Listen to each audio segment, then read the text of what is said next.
Once upon a time, there was a kind father who had 2 sons. The father loved his boys very much and worked hard to take care of them. They lived on a beautiful farm, surrounded by green fields and fluffy sheep.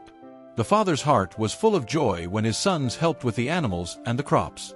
But one day, the younger son started feeling restless. He wanted to explore the world beyond the farm. So he went to his father and said, "Father, I want my share of the family money now. I want to go see the world and have fun."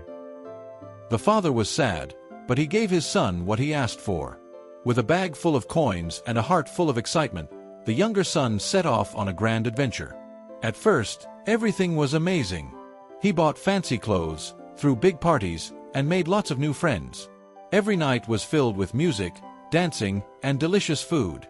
The younger son felt like the king of the world. But soon, his money ran out. The once friendly people who had joined his parties quickly disappeared. They weren't true friends after all. The young man was left all alone, without a single coin in his pocket.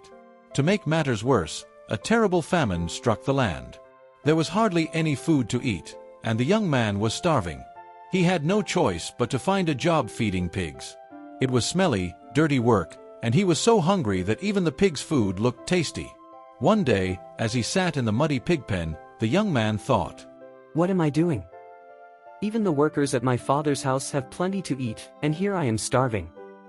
I will go back home and ask my father to forgive me. Maybe he will let me work as one of his servants." With a heavy heart, the son began the long journey back home. He practiced what he would say. "Father, I have sinned against heaven and against you. I am not worthy to be called your son. Please let me work for you." But while he was still far from home, his father saw him. The father had been waiting, watching the road every single day, hoping his son would return. Without a second thought, the father ran to his son, hugged him tightly, and kissed him. The son cried, "Father, I'm so sorry. I don't deserve to be your son." But the father called out joyfully, "Bring the best robe for my son. Put a ring on his finger and sandals on his feet. Prepare a great feast, for my son was lost and now he is found." The older son, who had stayed and worked faithfully on the farm, heard the celebration. He was confused and upset. He said to his father, "I've worked so hard for you all these years, and yet you never threw a party for me. Why celebrate him?" The father gently replied, "My son, everything I have is yours. But we must celebrate because your brother was lost and now he's found. He was gone, but now he's home." That night, there was a big celebration full of laughter and joy. The father's love never wavered, and he welcomed his son home with open arms.